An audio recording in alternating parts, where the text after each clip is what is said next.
We are live. 1, 2, 3 seconds and counting. We have got John Holland of Die Bold Comics in the house tonight. You know what we're going to do? We're going to do this.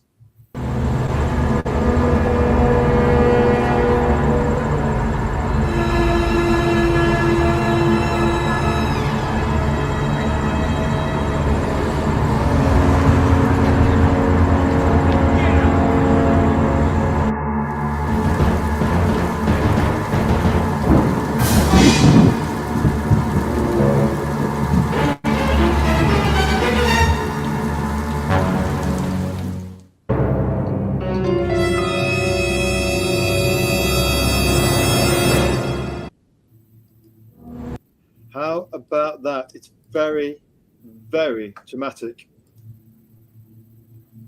Bit of Hitchcock, a bit of Planet of the Apes, huh? Yeah. Okay, then. We've got a fan on in the background. Let us know if it's too noisy. We'll turn it off. Can you hear us all right? Yeah, I hear you fine. And you're super clear to us. Right, let's get into it. We've just done a bit of green room chat just to get John Holland relaxed. We like to make sure all our indie guests are comfortable. We'd like to do a little prelude, and we hit the live button. We must remember to do that, and then we show our humble trailer. And tonight, host introduction, our new format, super lean and mean. Welcome to the 5 Pillars of Storytelling live. The 5 Pillars of Storytelling is what we are: art, comics, movies, games, and toys. Azrael, myth, and mood. 2026 is all about grace and fire. Die Bold Comics, let's give them a warm welcome. Dark Side has arrived in our indie comic promo on the 5 Pillars indie comic promo that we've just fired up earlier. But tonight we bring you raw creator power instead of anti-life. John Holland of Die Bold Comics has ALMA, a girl and her dog, AKEMI, to his name, amongst many other indies, with his indie bundle or on it's currently on Fund My Comic. We'll talk about that. And tonight we get to preview Vampires versus Zombies, which looks like his cool latest project. Now let's get straight to the guest. We don't want to talk, we're shy, so we don't want to talk at all. So we want to do the guest origin story. We're going to let him talk, we listen. And it's Die Bold Comics. The motto is be bold, live hard. So, first question on a little bullet point here. What is John Holland's origin story? You'd think after as many podcasts I've done, I'd have this down to to a science. But basically, I've always loved to read. I've been reading since I was probably like 5 years old. I always tell people, I've been in some type of book club since I was about 4 or 5. My parents put me in some like a little kids book club for like Dr. Seuss and things like that. So I've been reading forever. My dad loved to read, and I got that from him. But I was member of the science fiction book club, the mystery book club, anything I could where I could get books cheaper and easier. Read comics from about the same age. I used to read like the Three Musketeers, Casper. Went into like some of the DC comics. Then I got into Marvel for a while and became a Marvel zombie for a while. That's all I read, was Marvel comics back in the day when like Steve Gerber, Steve Englehart, Marv Wolfman, Len Wein, all those guys were creating comics. For me, that's my golden age of comics. Steve Gerber is a big influence on me. Creator of Howard the Duck, The Defenders. I love his writing, and I can point to him as being a really big influence. Because everything I write, almost everything I write has some type of weird, absurd part of it that just, I always, nothing can be completely serious. Something's got to be a little weird. And like ALMA, I've got Tyrone, the talking garden gnome. So, went from that into, just reading. I was in science fiction when I was in high school. I was a big science fiction writer. Isaac Asimov, Harlan Ellison, Arthur C. Clarke, all those guys. I was, really big reader. And those, I think Harlan Ellison and Isaac Asimov are two of the main reasons I kind of got into writing, because, I'm not sure if you're real familiar with Harlan Ellison, but he was more of a short story writer, and he would write, his books were all his short stories, but he would write introductions to every story. And some of his introductions were as longer than the stories. But, he would just talk about, what was going on in his life, how he wrote the story. And I guess it gave me a look at, writers are real people. Writers can be, all this stuff. And Asimov did the same thing in his short stories. And I wanted to be a writer, and I always loved comics. I wanted to write comics, and I just started doing that, until I finally started selling stuff. Well, I'll tell you what, that's quite an authoritative reading background. You certainly have a platform, a foundation for reading if it's in your family, a family of readers. That's the takeaway there. And you can go on your own reading journey from there. Just a quick hello to Navigate Business Support, our business mentor, Sarah Grocott, authenticity through and through. That's what we like, Navigate Business. It's all about that authenticity. That is at the heart of everything. Hello, Sarah. Good to see you in the chat.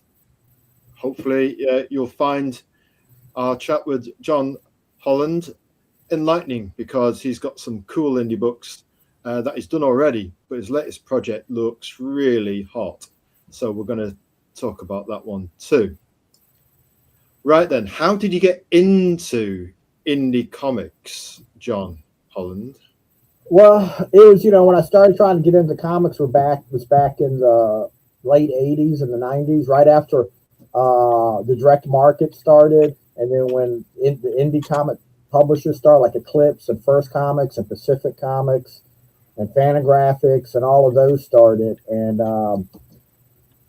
I just wanted to write comics and wanted to break in, so I started writing short stories to because at the time it was during the black and white boom too, and there was a lot of publishers out there. There was a lot of people just throwing whatever against the wall to see what would stick. So it made it a little easier. I just started writing stories and sending them out. I started finding artists. One of the first artists that I started working with was Sam Keith, from the Max and Batman and Wolverine. He and I kind of connected, and we started doing some short stories. And one of the first things that I actually got published was a short story that Sam and I did together in the back of Bill Loeb's Journey comic that Fantagraphics was publishing at the time. And I also got, the same month that story came out, I did a story called Lizards that was in the Fantagraphics Critters anthology. And from there, I just kind of kept going on, getting stories. I did some stories for Kitchen Sink's Death Rattle, Amazing Comics premieres. I adapted the Death World novel for Adventure Comics, which was an offshoot of Malibu Comics. I did a Christmas issue of Innovation was publishing Quantum Leap, the original TV series, and I did the Christmas issue of Quantum Leap where Sam jumps into Santa Claus. So I was just doing a lot of little stuff here and there. Probably around 2000, I kind of took a break, and then I came back. And when I came back, I started basically self-publishing a lot of my own, some of the older stuff, and then doing new work too. And then after I self-published without any brand or any name, I decided, to create Diebold Comics to kind of put everything under one roof, one brand. And so far, I think I'm up to 26 titles under Diebold at the moment. I think the newest one I just sent to the printer was number 26.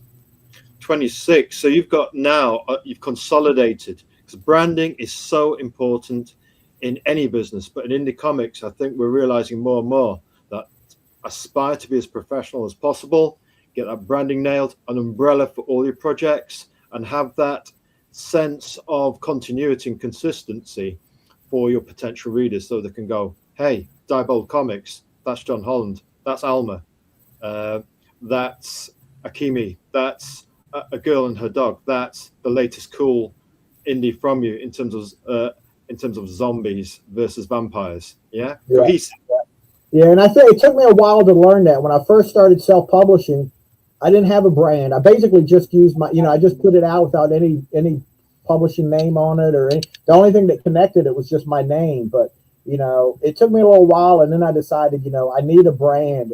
It should be under something because, like you said, it makes it easier for people to look for. They can look under Diebold Comics, and the name of it just I thought was pretty cool too. So I was like, that's what I'm going to go with.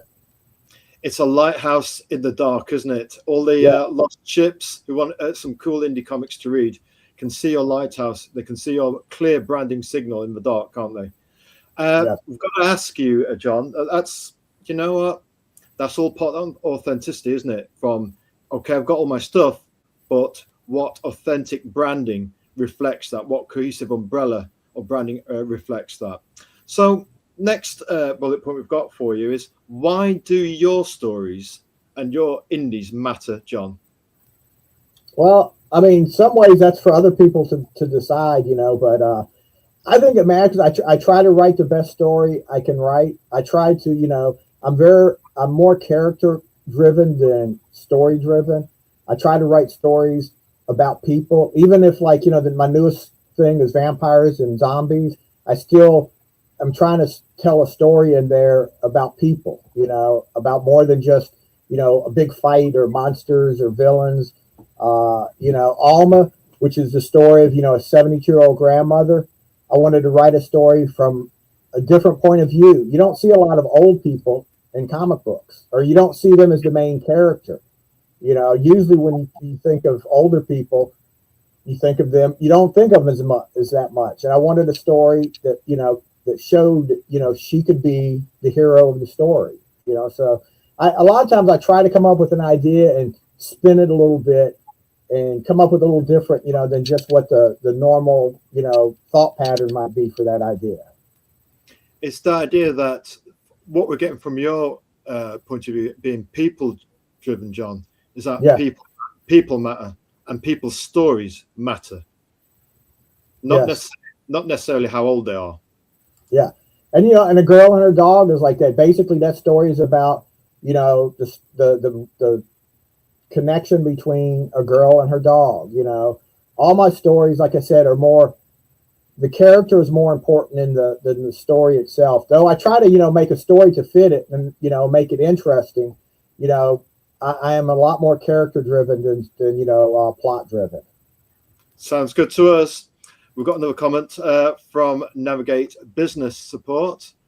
Being different can also be beneficial, as you're not writing the same stereotypical characters. When you look at the 3 indies that we're looking at to back, it's his campaign's got 43 days now to go, something like that. And we've certainly got our eye on the girl and the dog. We've got the review copy of ALMA. We might treat you and just back it anyway. And hey, come on, got to show some love to John Holland and AKEMI. I mean, you couldn't argue at the prices you're offering for those. You know what I mean? Compared to where some paper comics are going on price, digital copies of those will be a real treat and value-driven bargain, especially with your bundle, which we'll talk about later. So yes, being different can be so beneficial, as you're not writing the same stereotypical characters. I think Sarah at Navigate Business Support is absolutely nailing it there. That's the whole beauty of indie comics. You can be different. You can think different. Your business plan doesn't have to be like anybody else's business plan. You can do things your way. If you want to do things like this still in 1938, you can do. If you want to take up some computers to help you, you can do. You can basically chart your own Kirby Viking longship into the cosmos nexus point of your choice. Thank you very much. That's a great point. One of the things that has, I think, being my own publisher and putting my own books out is, the least amount of pages in any of my books is 24 pages. But, I've written some stories that just needed to stretch beyond that. So, I could, like I have one book, The Getaway Driver, that ended up being 36 pages just because I thought that's what it needed. I don't have to say, at 24 pages, I have to cut it off or I have to make a whole nother issue. The Getaway Driver ended up being one issue, but it was just a little bigger. I have had other stories where I have split it into two and made another book of it because it kind of grew from where it began. So it leaves me the option to write as many or as few pages as I need to do whatever the story needs, basically. Do what the story needs, and that's it. It's part of that organic indie comic business plan. It doesn't have to be corporate cookie cutter, you know. It doesn't have to be like shop bought biscuit and cakes. You can do your own homemade baking, which always tastes better in our humble viewpoint. Now, John, what was the exact moment? I think you've alluded to it a bit with Steve Gerber. What was the exact moment that the comics bug, bit you the hardest? Probably, I always look at when I really started like concentrating on collecting a title and a character was Daredevil number 50. The art was by Barry Smith before, I think it was like his first art he did for Marvel. It was very Kirby-esque. He wasn't drawing like he ended up drawing later. And the story is really not that great. It was the villain in it is a character called Star Saxon, which unless you're a really big Daredevil fan, you've probably never even heard of. But there was something about that book that just kind of caught me, and that started me collecting Daredevil, which after I started collecting Daredevil, then I went to the Hulk and the Avengers and Fantastic Four. Before long, I was pretty much collecting everything from Marvel, and that was good and bad. The only bad part about that was it kind of narrowed my reading of comics. For a few years there, all I read was Marvel. It was like I kind of gave up, on a lot of the other titles. But especially once the direct market started and you started getting all these other companies out besides Marvel and DC, I started branching back out. I was reading, Eclipse and First and Pacific and all those titles when they first came out. I branched back out pretty soon. I was stuck with Marvel for maybe 3 or 4 years before I started, or maybe a little longer, but then I decided that, that was too narrow. Superheroes were fun and superheroes were cool, but there's more to comics than just superheroes. Absolutely, John. And we are a Gene Colan, Dante's Inferno advocate here. We're an absolutionist on stuff like that. Oh, yeah. And we thought he was more noir than Frank Miller, to be fair. After Gene Colan, we couldn't see past Gene Colan with his classic. I love Gene. Yeah, Gene Colan was awesome. Yes. The Dean of Darkness. Okay, we've got a bit of a primer here. So actually, Fantagraphics and that and Pacific and that whole late 80s indie comics boom kind of put other indie comics, the indie comics movement perhaps, on the map, Service Yardrock and so forth and so forth. We're going to go to a comment from when we've got people in the chat, we like to get them involved with the indie specialist. You're our indie specialist tonight, John. And she's saying here at Navigate Business Support, as the indie creator, as the writer, as the creator, you are in control. Is that why, using this second bullet point here, you made the decision to go indie? I think so, and I think it was probably in some ways easier because, getting into Marvel and DC is not the easiest, route to take. And I just found, myself coming up with ideas that were outside of Marvel and DC and, going that way. Especially in the beginning, it was easier to write up short stories, send them, get them published that way than, trying to, break into Marvel to be the next Spider-Man writer. Yeah, I mean, our reply to Sarah is like this. Cool comment, Sarah. Fundamental freedom for all brave arts out there. The indie comics wild frontier is yours to conquer. If you've got a dark side mindset, of course. Right then, we are misbehaving there. Right. Okay, we're going to go through the books. We've got a big soft spot for ALMA. Rather than us read through it, there's no better person than the person who actually created it and could tell us about what's behind it. If you could read these 3 bullet points to our audience, not just the audience now, but the audience that will catch the restreams later, because obviously indie comic radio and podcast isn't like radio where you watch it, where you listen to it live and then miss it. People will catch the replays. So tell us a bit about this quick spotlight on ALMA, please, John. Alma is like your bullet point today. What if Buffy was a 70-year-old grandmother? Uh, I'm terrible about coming up with taglines for comics. You know, I have trouble sometimes distilling it all into like one elevator pitch. But this one worked perfect. And this is like when I do conventions, this is the easiest thing when people come up and they want, and I show them that comic. I say, this is what if Buffy was a 70-year-old grandmother. I have found in all the conventions I've did, and as the millions, well, not millions, but the hundreds and hundreds of people I've talked to, almost everybody knows who Buffy is. You know, even if I get a lot of kids nowadays may not have watched Buffy, but they know who she is because she's become almost an iconic character, in fiction. And so if I tell them this is based on Buffy, what if Buffy was a 70-year-old grandmother, they know they know what it's about right away, and I don't have to, push it any further than that. It's, people just see that, and a lot of them just love that idea, and will buy it from that. It's probably one of my better selling comics at shows, but and like I said before, it's it's about a senior. It's about a the basis of the creation of the character came from there's a post in Facebook. I don't know what Facebook group it was in because I'm in a million different Facebook groups. But somebody made the comment about the hero in fantasy stories always being, usually some young, big, bulking guy that picks up the sword and goes fights the bad guys, and conquers it. And but somebody made a comment says, well, what if it was somebody's grandma that picked up the sword and went off to fight the bad guys? And most of the comments after that was all like joking about it. Yeah, she'd do this. But my mind read that, and it went in a serious direction. It was like, wow, what if she did do that? What if it was, instead of Buffy, the 16-year-old cheerleader, getting the powers to fight the vampire, what if it was somebody's grandma working in the garden, and all of a sudden she gets the powers, and now she has to go fight the demons and the vampires and the zombies and everything else.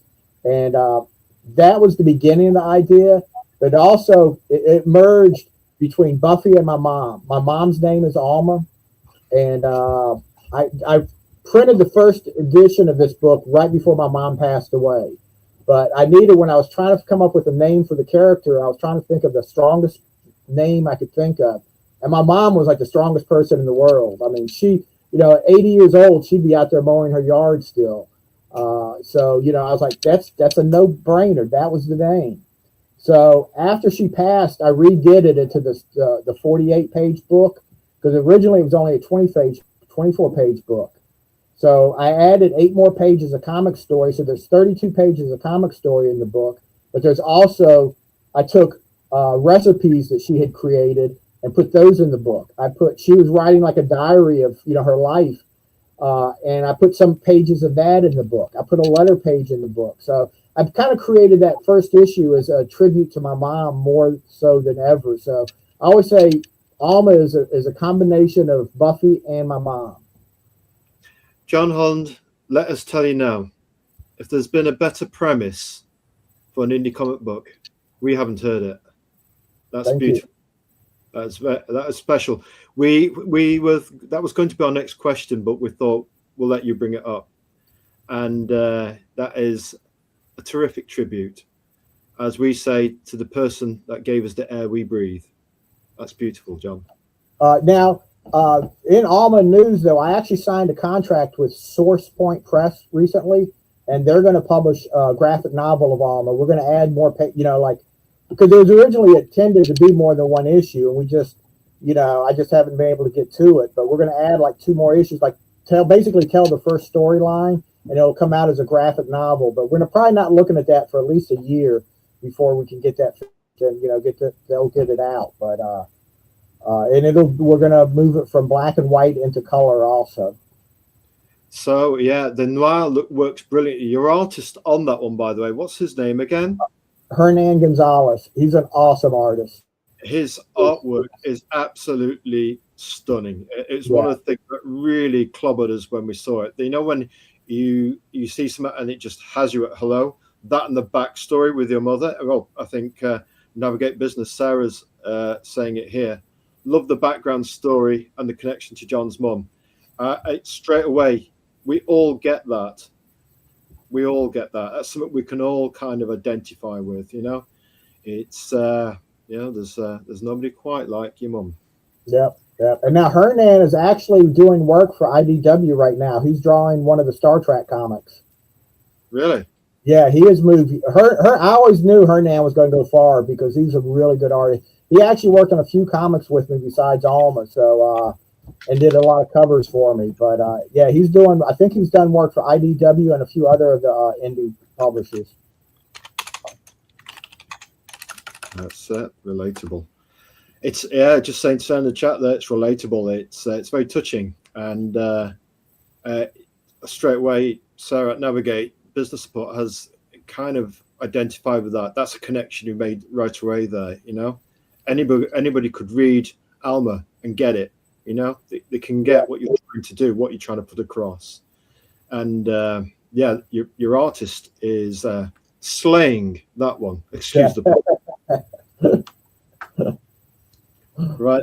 Tell you what. How about we go to the next one? Right. Tell us another quick spotlight. A Girl and Her Dog, again by the same artist. Yes. You can read the premise. You know it better than us. Yeah, it's like you said, it's a heartbreaking love letter to dogs who stay with us, and it follows Evie and Max across decades. I kind of wrote the book a little different. I took kind of a scattershot approach to it. It doesn't go from beginning to the end. It kind of skips around. You see her when she first gets the dog at like 15, and then I think the next part you might see her when she was 30, then go back. So it kind of a little scattershot the way I wrote the book, but it's basically just the connection that people have with their dogs and how it even can transcend death. As far as the how you feel about your pet. Yeah, there's something very soulful about quote unquote man's best friend. Those soulful eyes, that devotion they have for you, the loyalty of them. Had dogs in the family, and we can relate to that. They are very stoic and affectionate companion. Yeah. So yeah, it's they are very heartwarming as pets, and heartbreaking when they're no longer part of your family because they don't last quite as long as we do. And we heard a story about that just the other day, and a friend was saying that she's getting on a bit now. Our dog, we're not looking forward to her passing. She's part of the family. Oh yeah. So yes, follows Evie and Max across decades, age 15 to 84. So again, that cover, the artwork, it just says "Back Me" by the same artist who did ALMA. We think gotta back it. That was our first reaction when we featured it on our Late Night Love promo for you. We just thought we're having some of that.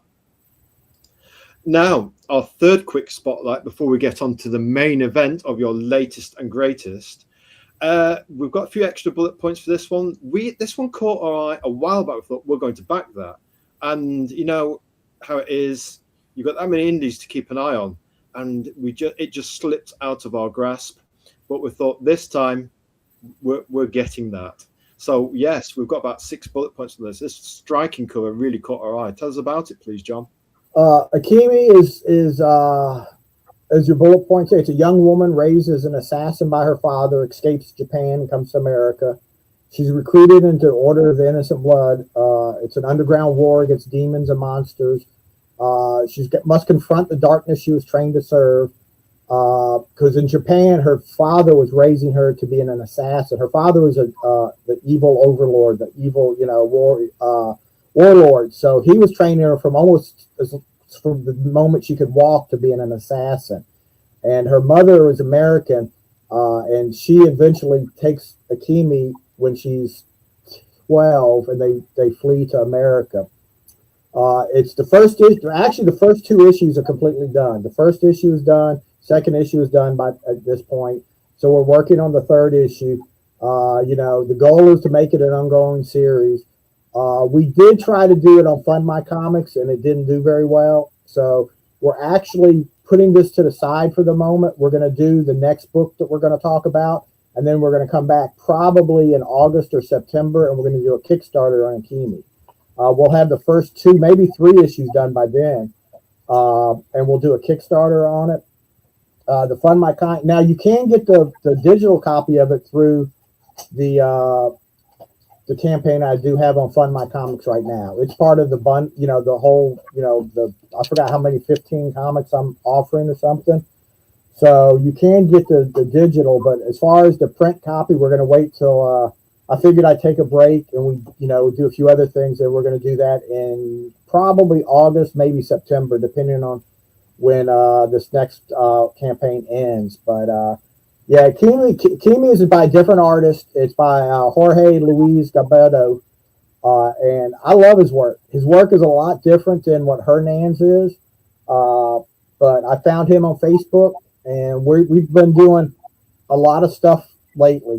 He's actually the artist on the next campaign also.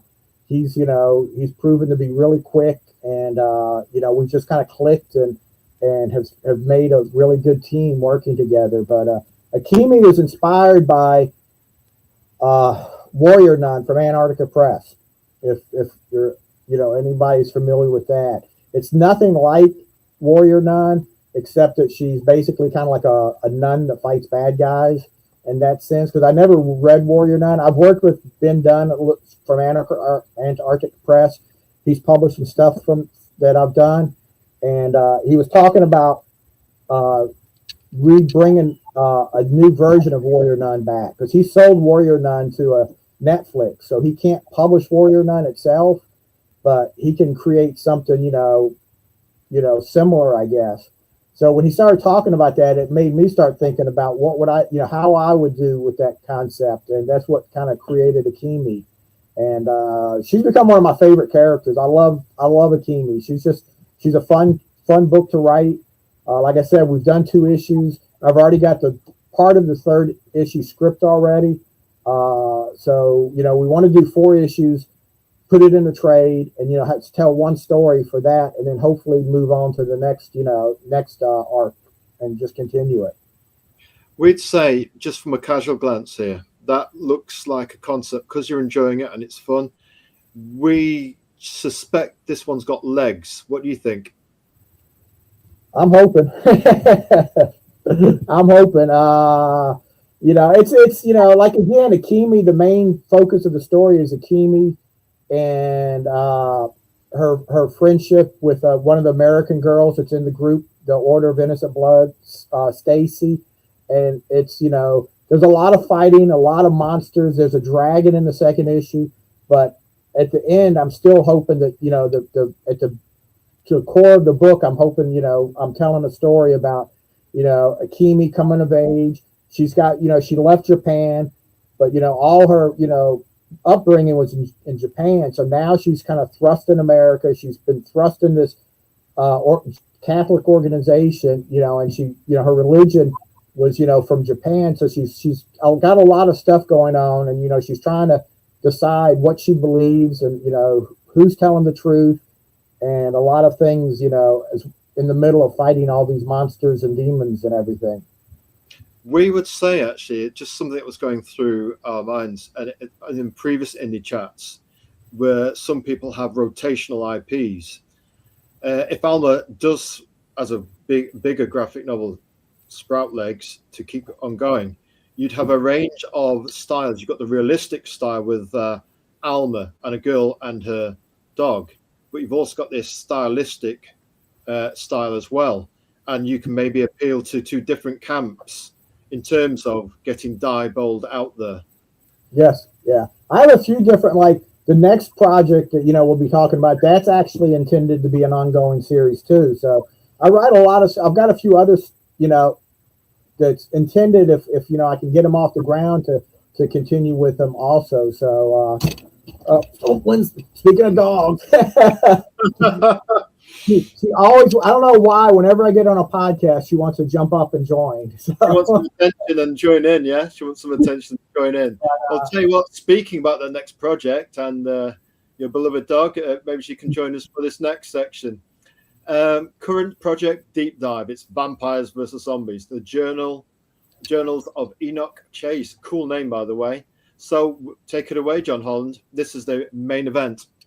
This is a series that's been in the back of my mind for years. Come on, get down, pup. It's I've always had this idea. Especially zombies are really popular in comics. Vampires are really popular in comics. And I always thought, combine the two. I always thought someone had to have done this before. And maybe someone has, and I still haven't found it. But I haven't found anything with these two fighting. I've seen zombies versus plants and vampires versus this and all of that. So I just thought it was such a cool idea. And Enoch is a character from the Bible. He is the father of Methuselah, and supposedly he was such a good person that they brought him to heaven. He didn't have to die. They just brought him from earth to heaven. So this is kind of a continuation of that character, but he comes back to earth. He decides, he doesn't want to stay in heaven, so he comes back to earth to fight monsters and demons. And he's been around earth for like hundreds and hundreds and maybe 1,000 years. And so this is the story, where now it's told in the present, where he comes across this small town where it's overrun between vampires and zombies, and he kind of gets in the middle of it. With the boy there, he almost runs into the boy is Grant, and they end up fighting these monsters and demons and whatnot. So it's been a story. The concept of Enoch, I've been wanting to use that character for probably a decade. Some reason, I read about the character, and it just, I thought that was such a kind of a cool idea to play off of. And so I was basically kind of use that to combine these. And at the premise, the core of this story, though, is it's kind of a story about mothers, because the vampires have what I call the vampire mother, who is like the ruler of the vampires in the city. The zombies have the zombie queen.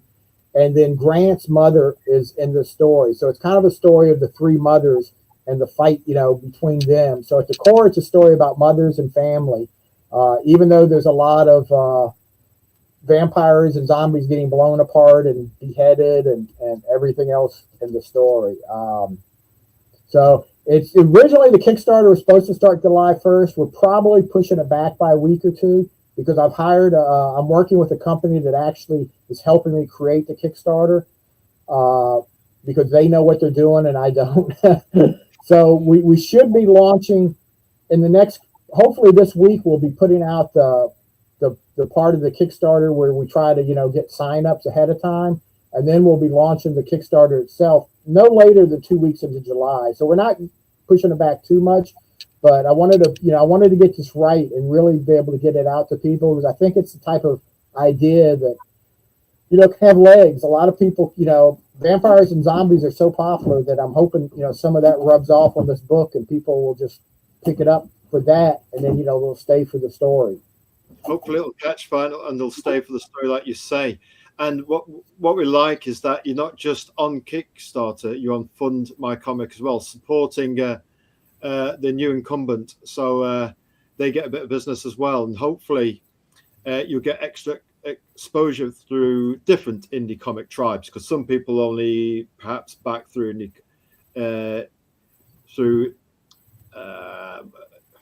Fund My Comic, others will only back through Kickstarter, some will only fund through Indie Comics Go-Go. Some are flexible, some are a little bit tribal. Some trust a certain platform, some don't mind backing with all three. Yeah. I'm trying I tried a Zoop too, so I'm trying to do some different, crowdfunders just to see how they do. Realistically, Kickstarter is, the 800-pound gorilla in the room. Yes. Because it just has so many people that just go to Kickstarter to look through it. So, that's why I decided to bring this to Kickstarter, to hopefully, to get in front of as many eyes as I can get it into, so, people will back it. Sounds like opportunities in the gaming community, collaborations maybe with other developers. Now, the one thing the Five Pillars is, we thread the golden thread of storytelling through the eyes of each of our 5 needles: art, go into comics, go into movies, games, and toys. Have you thought about that in terms of where it as a concept can go and tell stories in different mediums and collaborations with other developers? I have thought a little about. I just last year in San Diego, I signed a contract with an agent in the movies and TV, and I'm going to San Diego again this July, and to sit down and talk with them. So I think this type of story would be really cool on TV. Gaming, I'll admit I'm not a gamer. I don't play any games, so to me I'd have to learn all that, or find somebody that knows what they're talking about, because I know nothing about the gaming industry.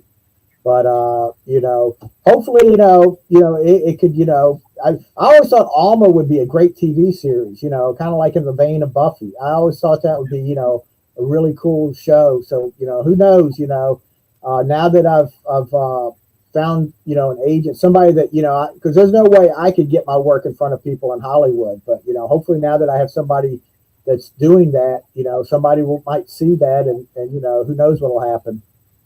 We always remember when Gary Spencer Millage, whose art style is like the artist on ALMA, that's what caught our eye about it. And he sold the option for Strange Haven when he was in full flight with his roughly regular schedule for Strange Haven, as it was back then. We picked it up from Page 45, probably the best comic shop in the world in Nottingham, the Middle Kingdom. And he sold the option for 100 grand at the time, which in 90s, mid to late 90s money is a lot of money. Yeah. So there are possibilities. There are possibilities. And yet, Sarah says it here, even if you don't know anything about it, you can always obviously sell the option to somebody who does. Yeah, definitely. Yeah, I wouldn't say no to anybody, that comes knocking on my door that, is involved in the gaming industry. It's just, at this point, I wouldn't even know where to begin. So somebody would have to come to me about it, because I really don't. We wouldn't know anything about it. We'd have to go to one of the indie dev creators in our community and say, how do we make this into a game? We want to make a game about this. And there's other indie comic devs out there. Godfall Universe, they're thinking about, okay, we've got the comic, we've got the indie comic deep dive and the lore, the mythology. How can we get this into a game? So they're developing that side of things as well, whether they make it themselves or give the storyline to somebody who does, like you're saying. We'd have to do the same. We'd have to pass it over to somebody who liked the concept so much. And obviously, Sarah's saying here, gaming is huge. I mean, it's now bigger than the movie industry. So you're talking about hundreds of millions of dollars, pounds. And Sarah's on fire here in the chat. We'd be reaching out to tech groups, university graduate developers, and so forth and so forth. There's absolutely loads of indie game devs on X.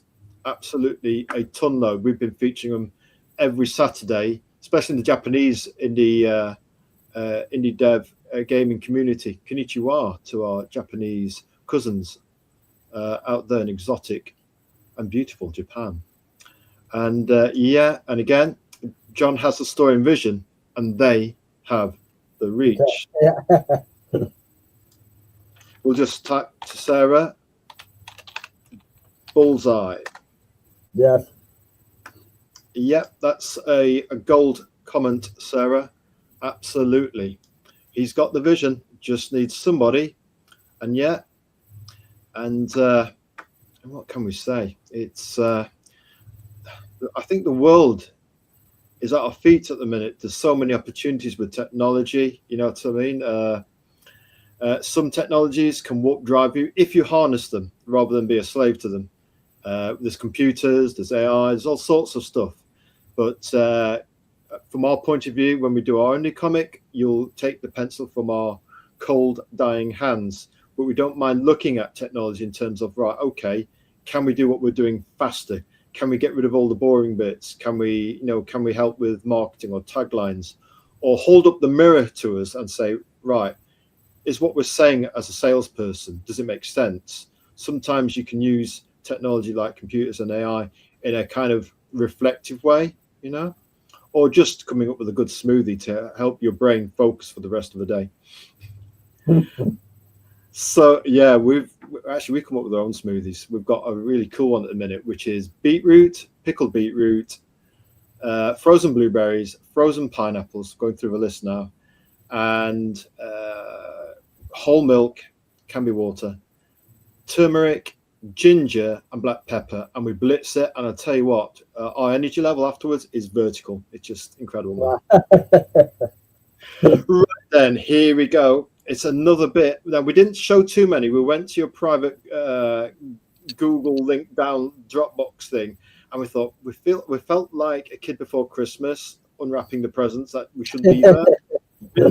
Well, we don't want to show anything spoilery, but we saw this on your feed, so we thought rather than take anything from your private link, we thought we'll take it from here. Hopefully, we won't get told off for showing anything, shall I say, any spoilers. So tell us about this panel here, and in terms of what the vibe is for this vampires versus zombies thing you've got going. Well, the first issue starts off with, like I was saying, Enoch is he stops in this little town and ends up finding himself in this middle of this war between vampires and zombies. Well, he also almost runs over Grant, who's the kid in the panel. He's got separated from his mom in the middle of this town. So Enoch takes Grant in, and Grant keeps asking him for a gun because he wants a gun to help fight the zombies and the vampires. And Enoch keeps going like, "I'm not giving you a gun." He gives him a stake, where he can like slash the vampires or poke the vampires. But he says, he's only 12 years old. So he's like, you're too young for a gun. And at this point, he's just frustrated. He's like, I need a gun. I want to, shoot the vampires. I want to shoot the zombies. And, Enoch keeps going like, you're not getting a gun yet. You're not at the cinema age classification yet to do that. Yeah, exactly. So, it just eventually he may get a gun just because, things are going to get worse before they get better. But I like playing Grant off of Enoch. Tell you what, it just occurred to us actually that you've got old Buffy and young Buffy now. Yeah, that's true. I didn't think about young Buff, old Buffy. I didn't think about that. That's true. You have that for free, John. Because he does make a point in the book about Buffy. When Enoch hands him a stake, that he can use to defend himself. He asks, he said, "Do you know what to do with this?" And Grant says, "Yeah, my mom was a big fan of Buffy, so I know what to do with it." Buffy's one of my favorite TV shows, so a lot of stuff comes back to Buffy. We watched back in the day. We watched Buffy and Angel. We absolutely clobbered every episode. It was surprisingly addictive, and a lot of young men liked it for Sarah Michelle Gellar, of course. She seemed to go down very well with a certain demographic of the audience, but we liked it. It had a lot of heart, a lot of stabbed hearts, and a lot of action, but it had a lot of emotion as well.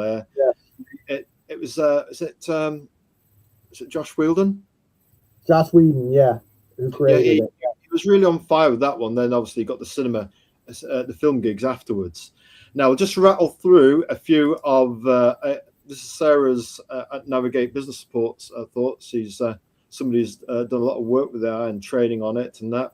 Not forgetting AI opportunities. Again, it's like any technology, from the spinning jenny to the loom. How can we harness it to help our vision get out there as often as we'd like, to obviously get the revenue umbrella pennies from heaven trickling in while we sleep? For example, a T-shirt, a poster, a badge, maybe a wall canvas, maybe a stone resin statue of for this project would be pretty cool. Expensive to get those made, but if somebody really buys into your project and it catches light, or there's a movie option that you sell, or to the gaming industry, you never know when these things catch light.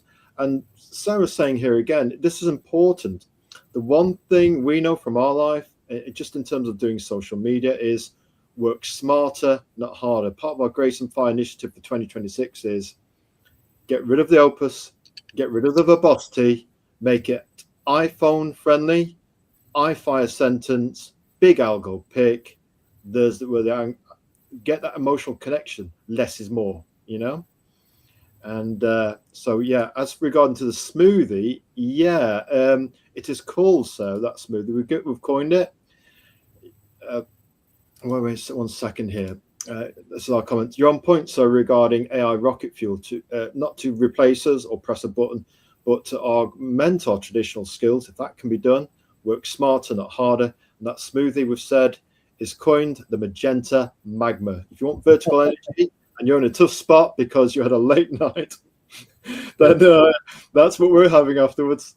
And great TV program in the UK in the 2010s called Being Human, werewolves, vampires, and ghosts. We wanted to see that. We always wanted to, but it didn't seem to be on our adjacent time schedule with a bit of a night owl. And Epic Seasons, I think it was done for the US. We'll have to track that down. Being Human. I think we wanted. I've heard of that. I've never watched it, but I think they've run reruns, from England over here. And I think they actually made an American. We always take shows y'all make and redo them, and I think they did that, the Being Human, but I never did see it. So. One for you to track down. I think your dog agrees. It's a killer show. I think that she can watch it too with you. Yeah, somebody's coming up on my porch. I ordered a grocery delivery, and they're dropping it off on my porch. So she's going crazy right now. That's why you hear her barking in the background. Tell you what, she's a handsome-looking dog. Is she a Labrador? She's a mix. Yeah, she's a lab, but she's not full. Cause she's full grown now. She's like 3.5 years old, and she's nowhere near the size of a lab, which I'm kind of glad, because when I got her, I didn't realize, I bought her at I didn't buy her. I got her at the Humane Society, and I thought she was a lab, and now she's big enough. If she would have been a full grown lab, she'd be knocking me over right now. Tell you what, as well as obviously it's all computer games these days, but we remember an era where it was all about board games.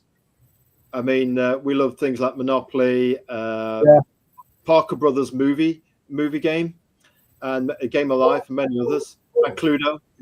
Oh yeah, all those. Yeah, that was my speed of games.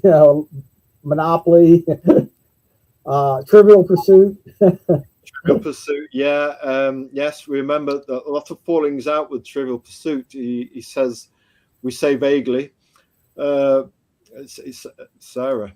I wonder what your favorite board game was, Sarah, at Navigate Business Support. The program is on BBC iPlayer. If you have a TV license and you have a TV, that is something you can track down, Being Human. Right then, tell you what. So yeah, Project T's Vampires vs Zombies. Why is an indie comic reader going to go back to it? Because it's vampires, because it's zombies. Is that their hot ticket? I think so. Yeah, this is one of those stories that I took two topics that I feel are very popular and very eye-catching in the comic industry, and combined them. And hopefully I've added more to it than just grabbing zombies and vampires and just throwing them in a book. Hopefully when you read it, you'll find a story in there. You'll find characters that you like. But I'm hoping that the vampires and the zombies at least catch people's eye and make people want to give it a shot. And Jorge's artwork in it is just he just draws some amazing monsters and demons, and I love his art. It's just, to me, it's really cool, and he draws such emotion on his characters too. Like that Grant's face, like right there. You can feel that he's just fed up. There's some scenes he does there's a panel in the first issue of AKEMI that he draws AKEMI's face that just, to me, just was everything I was trying to write in that panel. He just nailed it perfectly. Do you know what? Do you know what we're thinking? He reminds us. He's got cool, emotional energy, expressionism. There's life in it. Reminds us of that great British illustrator Quentin Blake, who illustrated for Roald Dahl. Okay, I'm not familiar with him. I'll have to look him up just to find him. Books like Matilda, Charlie and the Chocolate Factory, stuff like that, worth checking out. Okay, cool. Definitely. Now, we've got to do one fun question before we close out. One fun wildcard question.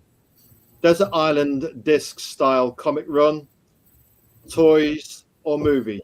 What, if there's one that you'd like to take with you to a desert island to enjoy?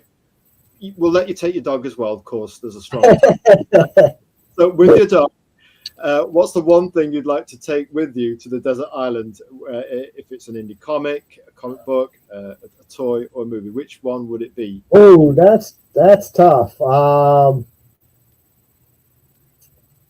wow. I'm not sure what, I just probably, if it was a comic book, it'd be Love and Rockets by the Hernandez brothers. I think that's like, right now, to me, that's the perfection in comic books. That book is just so good. I started reading it when the first issue came out, and it's just, those two guys are just amazing. In the beginning, I really was more, I just forgot his name, not Jaime, but his brother, Gilbert Hernandez. His stories were just, but both of them are amazing. Now I see more of Jaime's work, but I mean, just their stories are just amazing. It would be really hard because there's a lot of other stuff. Like, I'm a big fan of Saga, by Brian Vaughan and Fiona Staples. I love, right now, one of my favorite writers in comics is Matthew Rosenberg, who, one of my favorite comics is I never get this title right. What's the Furthest Place from Here? Or something, I think. That book to me is like one of the best comics ever. I mean, I love that comic. And he just came out with another one starring with a robot. Abe Lincoln is the main character.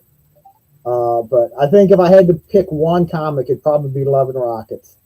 A lot of the issues of that, we remember getting, was it issue 26 from the Sheffield Space Centre in South Yorkshire, in the Humble, UK. And we respected it. We'd probably like a boxed edition of that. So there's probably an ultimate edition so we can read it all in one go. What I mean? Well, they just released like this big, huge, that collects basically they just took the comics, letter pages, ads, everything, and they just put it all in this book that's about 10 inches wide. And I want to buy it so bad, even though I already have all the collections and everything else. I'm like, I don't need it. It's $500. I don't need it. So I haven't bought it yet, but it's amazing. It's only a matter of time before you spend the Kickstarter on that. Yeah. It would be, as far like movie or TV, I'd probably pick a TV show before a movie. I used to be really big in watching movies, but I don't watch as many movies as I used to. And TV shows, it would either be like Buffy the Vampire Slayer or The West Wing is another one of my favorite shows. Those are shows every 2 or 3 years I'll rewatch them. I'll say, okay, let me go back and rewatch these shows. There's like, a few of those that I just, every few years I just have to sit down and rewatch. And so far, every year I've rewatched them, they're just as good or not better, than the first time. Because sometimes when you rewatch them, you see things that you didn't see the first time. Of course. All good fiction allows you to go back and appreciate layers. When you're younger, when you're a child, when you're a person in your 20s, and when you're older, there's different layers with good fiction written by multi-layered creators. Watching Planet of the Apes as an older person compared to as a child, you understand why Charlton Heston is flipping out with his knees in the sand and pounding the sand with his fists. Then you get it. There's some, some novels or some series that I'll go back and reread every few years. Like, I'm a big fan of John McDonald's Travis McGee novels. Michael Connelly's Bosch novels. I've reread those 3 or 4 times. I'll go back and just start over again and reread them. Because some of them I read the first time out of order. Because when I first picked them up, they already might have been like 10 books in the series, and I just picked up the first one. And when you read them out of order, sometimes they're not like a comic that they're serial where like that you have to follow it in order. But sometimes something happens in one book that inflects something that happens later. So, but yeah, I love reading. Going back, watching something that I've watched before, or read something that I've read before. If it's good, it's going to be good again. There is some kind of serendipity in the universe to actually getting Watchmen 6 and reading a series out of order. For us, it was Rorschach in the jail with the psychologist interviewing him with Rorschach cards, and that's where we came out and we thought, this isn't a superhero book. What on earth is this? We got an issue 3. They were hard to track down because it was lightning, it was rocket fuel that was taking off. Oh yeah. We got about 5 or 6 issues and thought, just buy the trade because we wanted to read it in order. But we enjoyed the vibe of actually reading it out of order, but we couldn't track down the other issues. So eventually we caved in and bought the trade, and it was a revelation. So out of order is a thing, and it's very different from reading something in order. Even sometimes is our latest thing is reading something backwards, but being careful not to catch the ending when we do so. Normally we do that with non-fiction books. Okay. Hey, everybody's got their thing. Yeah, right then. Yeah. Where to support you? Vampires versus Zombies, the Journals of Enoch Chase. Call to action. You can go to Fund My Comic, and on X it's Die Bold Comics. Yes. Yes. And I also have a Substack where I write a lot about just whatever's on my mind at the time. I write about writing comics, how I came up with ideas, and things like that too. So I have that. Right now I have the digital library on Fund My Comics, like you said. Pretty much every single issue is $5 for the digital version. There's a couple trades that are $10, which I really think are some really good prices. You get, and the good thing is all this stuff is done. You don't have to wait for me to finish it. You don't have to wait for me to print it. You don't have to wait for me to ship it because it's all digital. So as soon as the campaign is over, all I got to do is push buttons and send it to you. So you should have it. I don't want to say within the first few days. It may take me a few days, but within the first week, everyone should have their copies of the book. So, how many books is in that bundle on Fund My Comic? I For think how much? It's $50. I think it's 16 books and 3 trades. And if you took the trades and took them and the single issues out of the trades, it ended up being like, I think, 25 single issue comics for $50. So it ended up being less than $2 a comic. So it's probably 26. I think I figured it up. It ended up being like $1.85 for each issue. And you can't even get that even digitally. It's hard to find a price that good. That's exceptional value for money. Sarah Groker at Navigate Business Sport. Great show. Good luck, John, with the latest launch. Aim high. Thank you. Kyle, Azrael here. I'm heading off. Sarah, thanks very much for dropping in at Basner at Navigate Business Support. And digital downloads, that's the way forwards for time and space bending fulfillment. You don't have to worry about it taking forever on an expensive ship. Yeah. I mean, I still love my printed copies and books, but I also have a Kindle and I download a lot of stuff to read that way too. So I think it's a combination of the two. Yeah, wow. It's well, we're still traditional indie at heart, pencil at heart, traditional paper at heart. We like to smell our comics, feel our comics, a different look to them in your hand as opposed to looking at glass. Now, we'd like to say a thank you and have our signature sign off. Genuine thank you for meeting you for the first time, John Holland, and thank you for the generous use of your time. And we're just slightly over an hour. We're no more. We've been very well behaved with our guests and our own curator creator versus artist time. We used to do 3 to 5 hour epics with some guests, but now an hour, we get to the point, we trim off all the verbosity. We'd like to say, keep creating, keep defying gravity, John, and the ether stays loud. It's Azrael signing out. That's Kyle. Please follow John Holland on X, his Substack, like, comment, subscribe to us on YouTube, all free to do. Back John Holland's tremendously valued £2.50 value per comic bundle, and you'll get ALMA, you'll get The Girl and the Dog, you get AKEMI. You get it, you get the whole thing. You know what I mean? There's that many, we can't keep them all in our memory. So we'd like to say thank you again, John, for being a guest on it was Sunday Night Live, and we wish you very well. Thank you so much for having me. I enjoyed it. No problem. And hey, anytime you want some promo, put your books into our Sunday, Wednesday, all week. Actually, it is now Friday Indie Comic promo, and we'll push them. Okay. Thank you.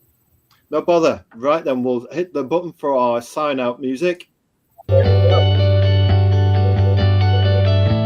you.